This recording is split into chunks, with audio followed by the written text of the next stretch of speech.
Being a father several times over, I look back to those childhood days when, of course, in the very beginning, the feeding was a little different. And then as time went on, I spent a lot of time with that little spoon and feeding my children as they got older. And it was a good day, I think, when I didn't have to use the spoon anymore, and then all of a sudden, they could just eat their food themselves. I mean, it was one less thing I had to worry about. I had to make sure I got the food on the plate, but I've done that several times.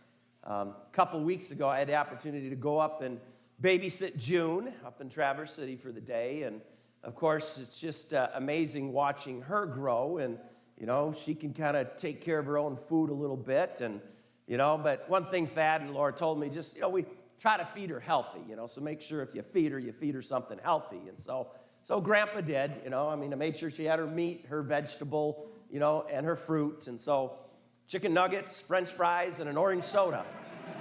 All right? I told June, don't say anything. But I just remember I cut up the chicken nuggets so she could sit there and eat it herself. And of course, I noticed she's a lot like her grandpa because she'd dip a French fry in the ketchup, lick the French fry, dip it back in again, lick the French fry. So it was basically she had French fries with her ketchup, So, but anyways, we get to that point, we feed our children and we do it ourselves, and eventually they go and do it themselves. I still remember the opportunity that I had when my mom was passing. In those final days, she couldn't feed herself.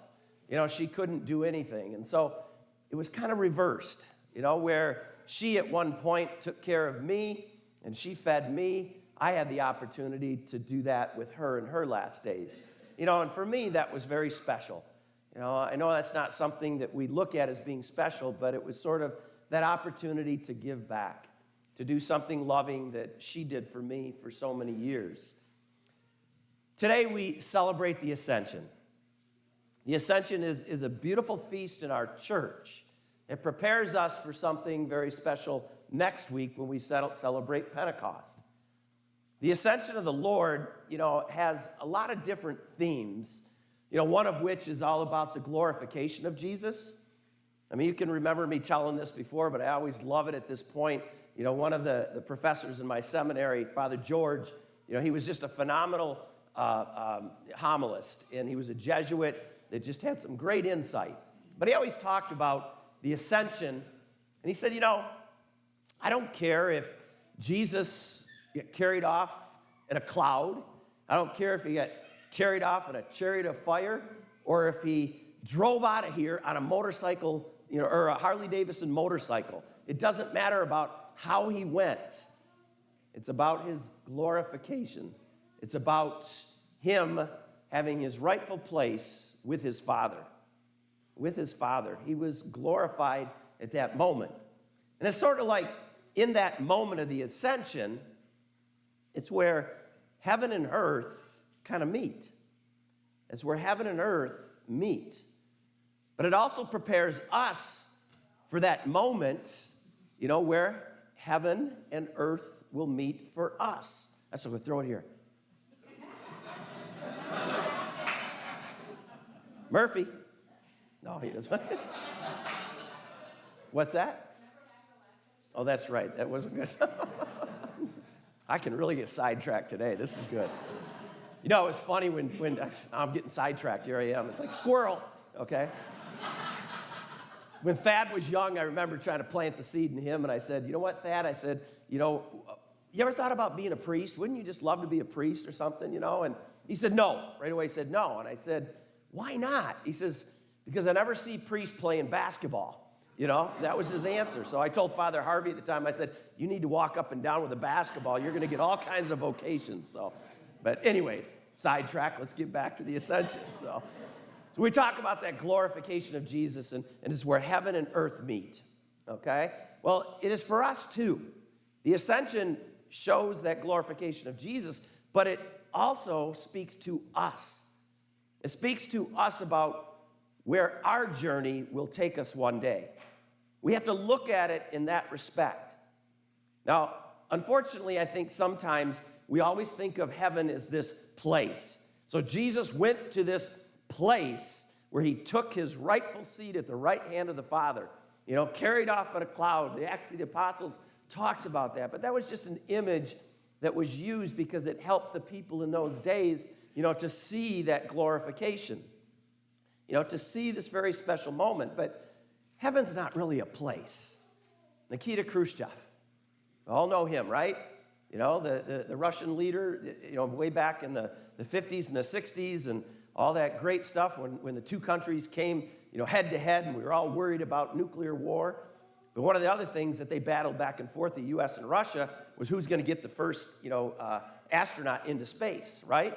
And of course, Russia with its cosmonauts, they won, at least getting into space first with a human being. But he sarcastically joked after that happened, as he said, and he's quoted as saying this, he said, "My cosmonaut did not see Jesus or talk to Jesus," and he laughed. And I thought, how stupid, how stupid. Because again, what do we try to do? We try to give God a place. We try to give heaven a place. God doesn't have a zip code. God doesn't have a place. When we talk about heaven and we talk about the ascension being about, heaven and earth meeting, it's about a state of being. It's not a place where we go to. It's about how we go back to what we originally were aimed for, that perfection. On earth, we try to do the best that we can. I remember it was always explained to me one time as it's like a graph going up.